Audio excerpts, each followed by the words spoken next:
Wild Soul Hopecast, Episode 10, What Hope Has Been Teaching Us About Unconditional Love. Sponsored by the Hope Method and When the Soul Remembers Hope. Today we're talking about hope, but not the version you've been taught to cling to. Not the kind that leaves you waiting or wondering if things will ever change. What if everything you ever thought about hope was incomplete? Because today we're going a little deeper, not into the surface version, but into what hope has already been teaching us all along. Hope isn't passive. It's not something you chase. It's something you come to understand. And when you do, it becomes clarity in the middle of chaos. A way forward when nothing else makes any sense. By the time you finish this episode, you won't just feel hope. You'll understand it. You'll recognize where it's been guiding you, and you will never look at hope the same way again. So if you've been searching for answers, for grounding, for something real, take a breath. Let yourself arrive here. And stay with me, because this conversation might shift more than you expect. This is where hope stops being just a word and becomes a way you live. Hi, Lovey. Welcome back to Wild Soul Hopecast. Sharon Lee here, creator of Wild Soul Hope, the Hope Method, and author of When the Soul Remembers Hope. I turn chaos into clarity using hope and unconditional love, moving you from survival to sovereignty, while we uncover the lie about hope by teaching you how to work with your energy instead of against it. Before we analyze anything, before we reflect, before we integrate, let's land. Place your hand on your chest if it feels right. Take one breath that isn't rushed. This episode is not about becoming more. It's about recognizing what has already been reorganizing inside you. Integration is not dramatic. It's cellular.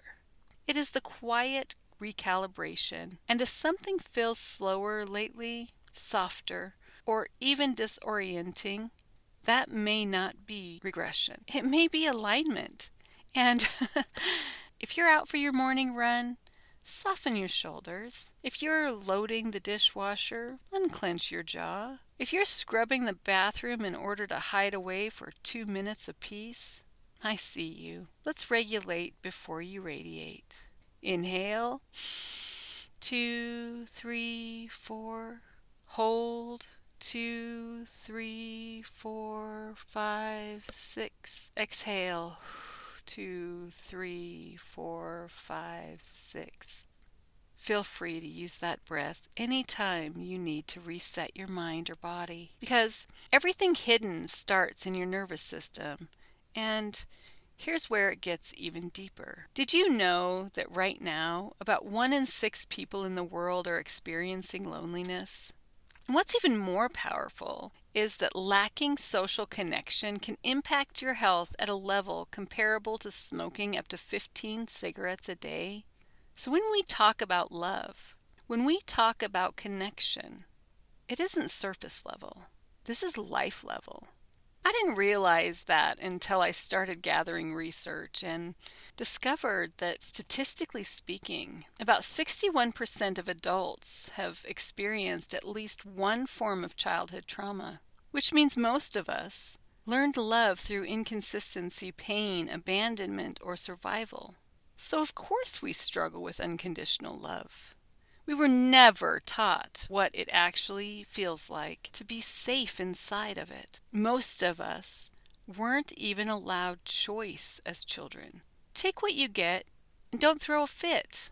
So of course, we also struggle with setting boundaries or expressing our preferences. It is my hope and my dream to help as many people as possible realize that They don't have to be restricted by the programming we received as children. To open our heart and love unconditionally and dream of connected, contented communities where we live fully in our creativity. In this episode, we're not just talking about hope. We're bringing it into real life, into the moments where you felt lost, where you questioned yourself, where you wondered if you were doing any of this right. We're going to walk through what hope has actually been teaching us about your energy, your nervous system, your relationships, and your ability to come back home to yourself. Because hope was never meant to be anything you hold on to while you struggle. It was meant to be something that helps you understand your way through it. This is about integration, about seeing your life differently, about realizing that even in the hardest moments, there was guidance, there was growth, there was something working for you. And when you begin to see that clearly, everything starts to shift. We live in a culture obsessed with breakthroughs. But breakthroughs without integration become fragmentation. You collect insights, you collect language, you even collect inspiration, but you don't embody it. Hope is different. Hope slows you down long enough for truth to settle. And here's the key. Integration is where identity reforms, not through force, through repetition, through awareness, and through conscious choice. This season of HopeCast hasn't been about adding new traits. It's been about removing distortions. Distortions like, I must earn love. I must exhaust myself to matter. I must be chosen to feel worthy. I must rush to stay relevant. I must perform to belong. No, hope doesn't add pressure. It removes illusion. So let me ask you, what if unconditional love isn't what we were told it was? What if it's not sacrificing yourself, not overextending, and not even proving your worth, but actually feeling safe enough to stay rooted in yourself while loving another? Let's zoom out together. Across every episode, burnout, belonging, waiting, grief, light, and love, there was one undercurrent: clarity. Not positivity, not bypassing, not delusion, clarity. And clarity is stabilizing, especially when everything you think you know about hope is wrong. Most people hear the word hope and think of something soft, a whisper, a wish, a prayer you say when you feel hopeless. Hope, in its common use, has been reduced to fragile optimism, something you cling to when you've completely run out of other options.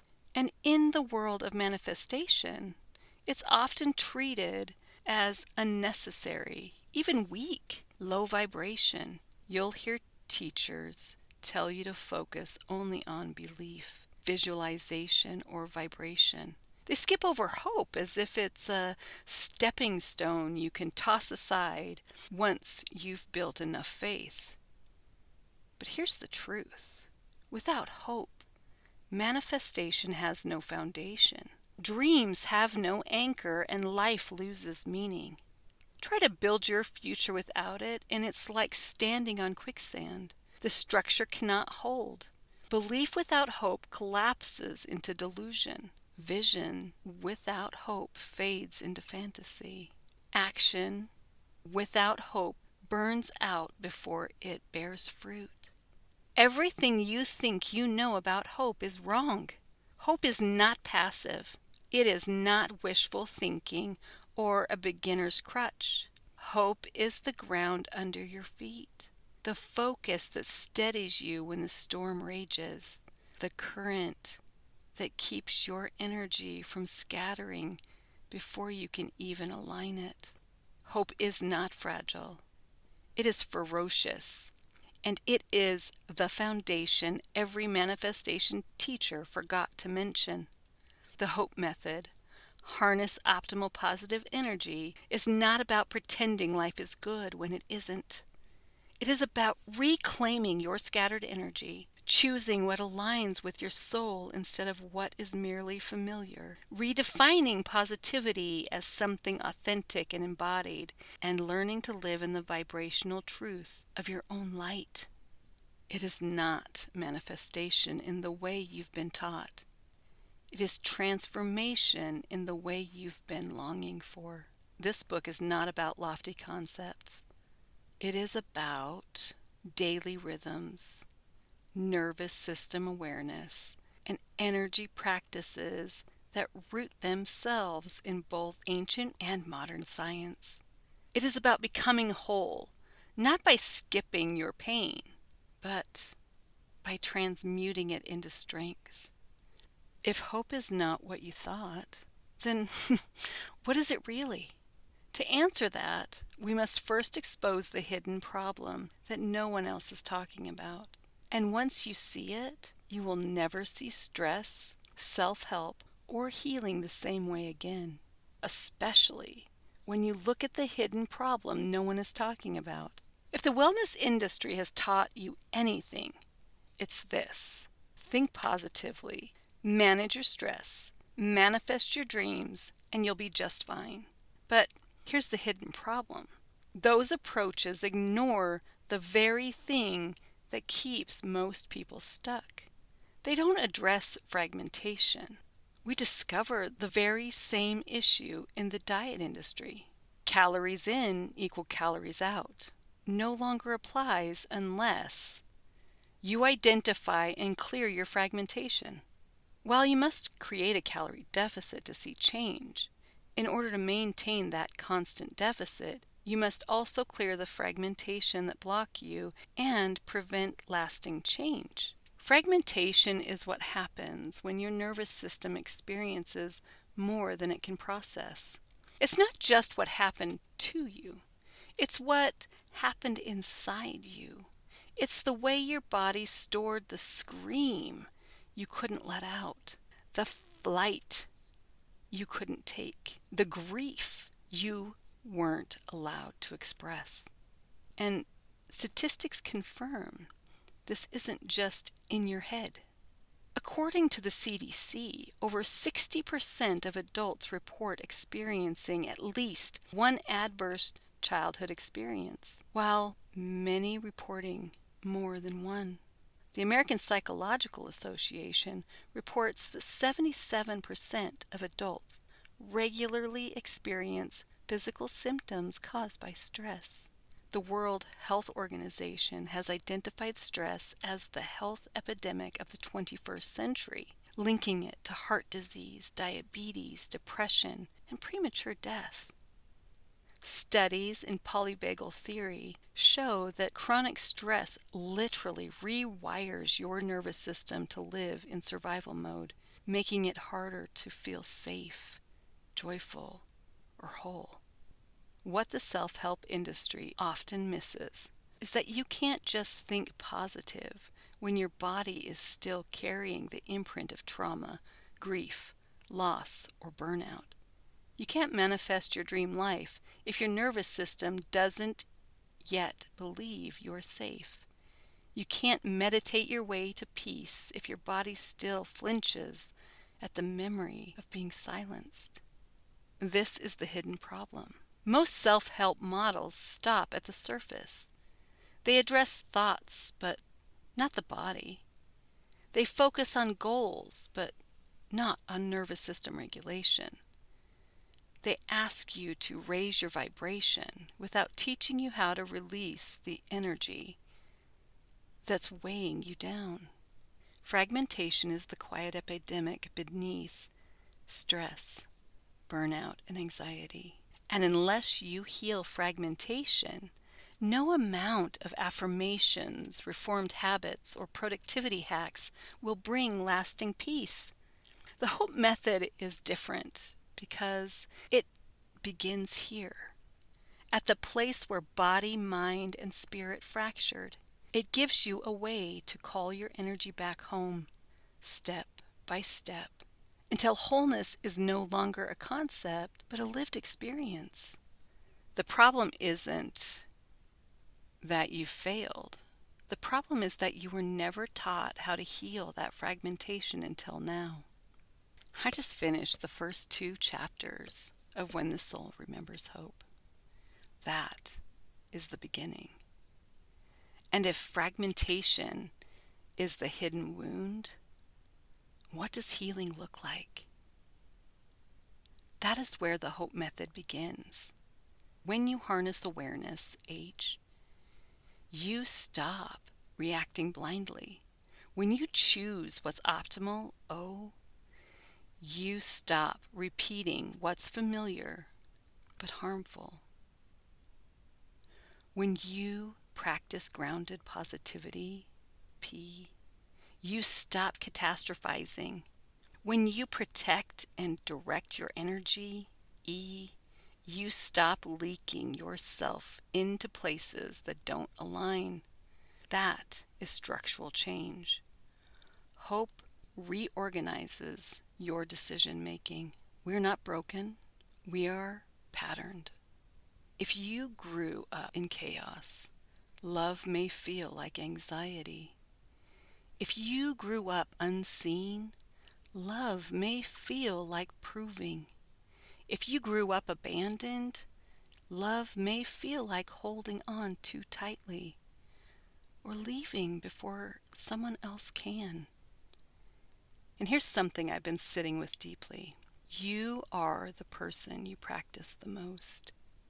Not the person you hope to be, not the person you say you are, but the version of you that you reinforce every single day.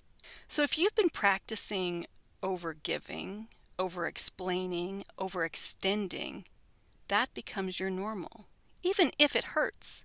And this is why your nervous system will choose a familiar hell over an unfamiliar heaven. Because healing doesn't just ask you to feel better. It asks you to become someone new. Now let's deepen this, because many people don't need to find themselves. They need to remember who they were before adaptation, because trauma fragments identity. Conditioning distorts it. Over-responsibility erodes it. But hope does 4 specific things neurologically and physiologically. It interrupts automatic reactivity. Harnessing awareness moves you from limbic reaction to conscious observation. Pause changes outcomes. And 2, it refines discernment. Optimal choice is not what feels urgent. It's what aligns long term.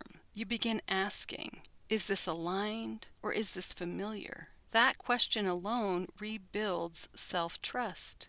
And 3, it redefines positivity. Hope does not define grief, it integrates it. True positivity says, I see reality clearly, and I still choose life. That creates resilience, not repression. And 4, it reclaims energy. Energy is attention. Energy is boundaries. Energy is time. When you protect it, identity stabilizes.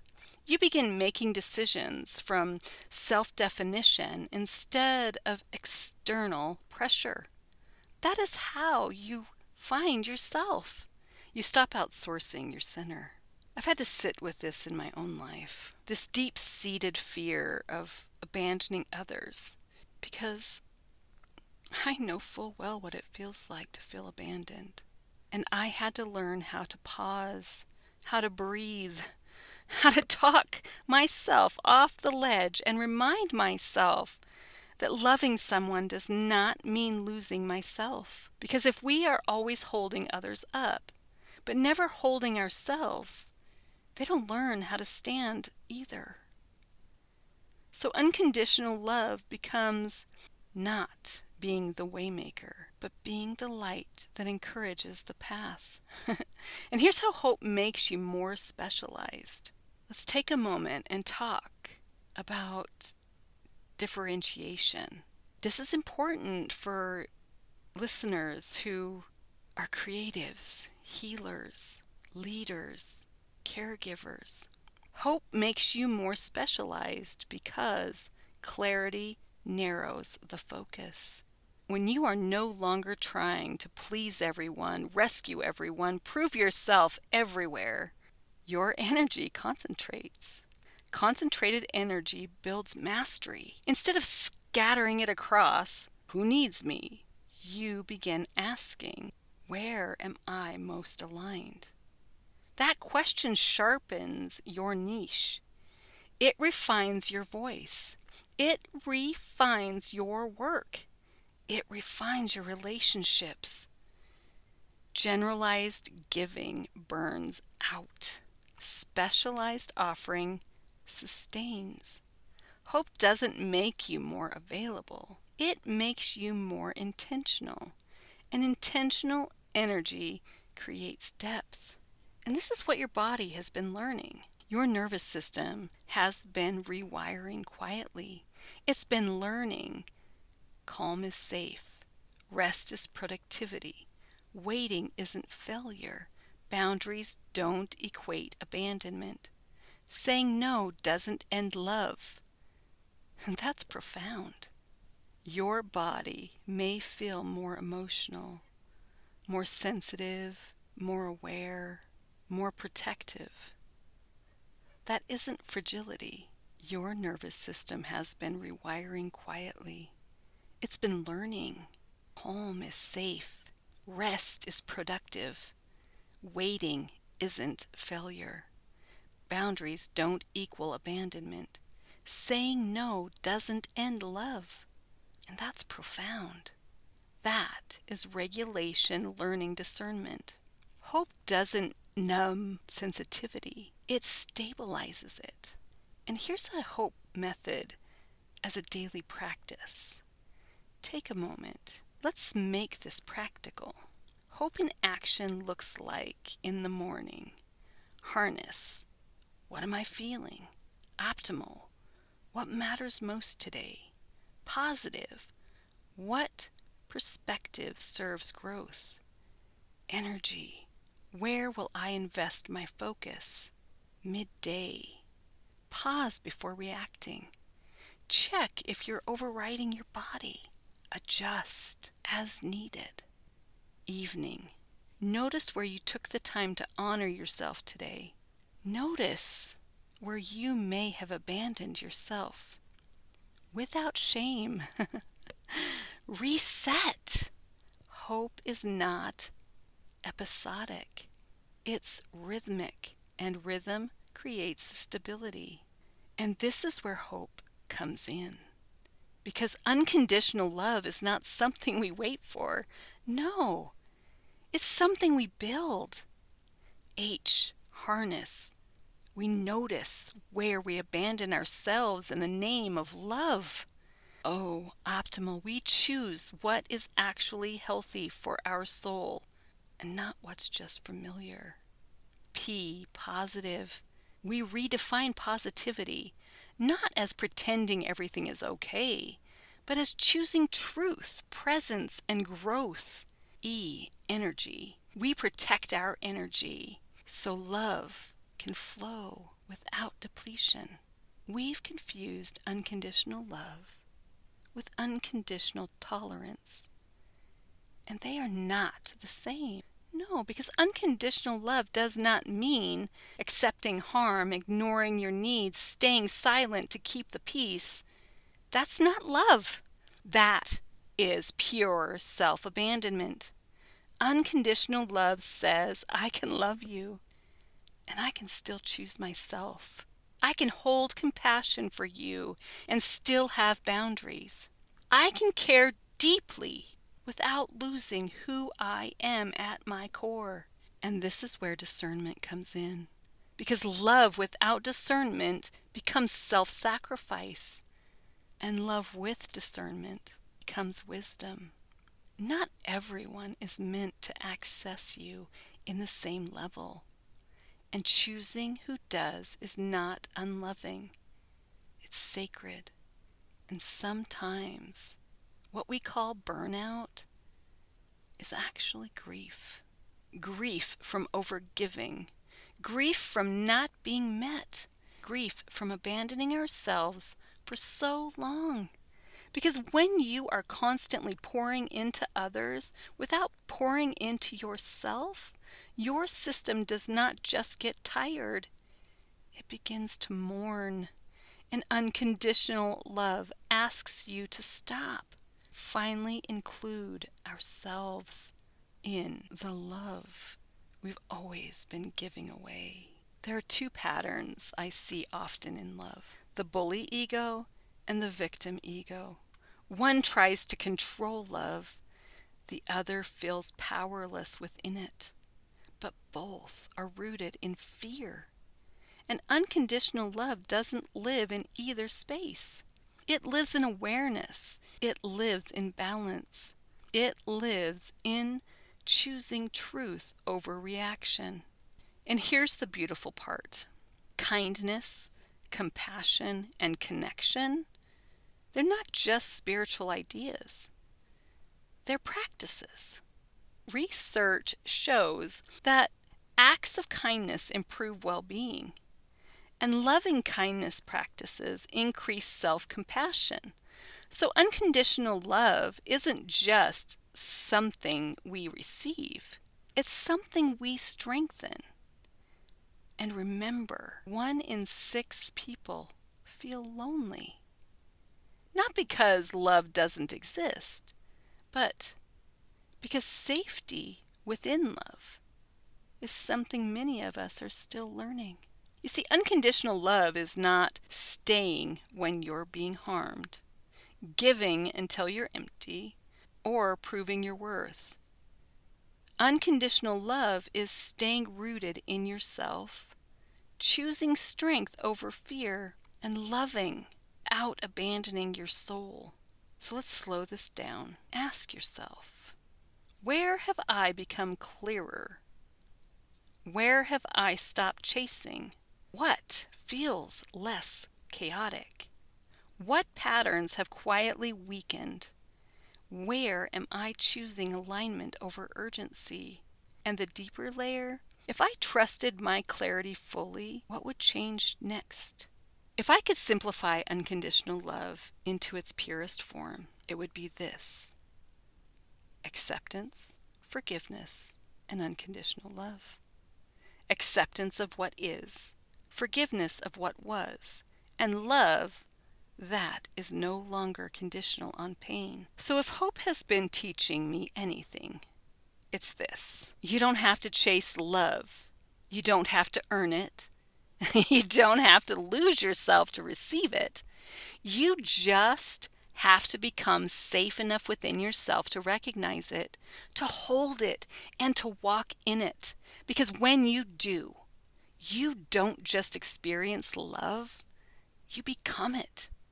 And in our next episode, we're going to explore what hope has been teaching us about unconditional love in action. Because this journey doesn't stop here. This is just the beginning of remembering who you are. You were never meant to become someone new. You were never meant to become someone undistorted. Hope doesn't add personality. It removes pressure. It doesn't demand performance. It strengthens presence. If you feel steadier, that's hope, baby. If you feel more selective, that's hope. And if you feel slower but clearer, that's hope. Integration is not glamorous. It is powerful. Hope is not a destination. It is a method of living without abandoning yourself. And if something inside you feels more aligned than it did months ago, that is not accidental. That is practice. That is awareness. That is you remembering. So, as we finish listening today, I want you to stay open. Notice what resonates. Notice what softens in you. Notice where you feel resistance, because that's where something is ready to change. And if something in this episode speaks to you, Don't just hear it, practice it. Come back to it, journal it, breathe it, live it. And if you feel called to go deeper into this work, you can find me, my books, and the Hope Method on my author page, www.wildsoulhope-authorpage.com. You can also listen to the full Wild Soul Hopecast on Spotify and YouTube. But for now, just stay here. Let this be a moment where you stop searching outside of yourself and start recognizing what's already within you. And remember, sometimes all you have left is hope. And sometimes hope is enough. Talk soon.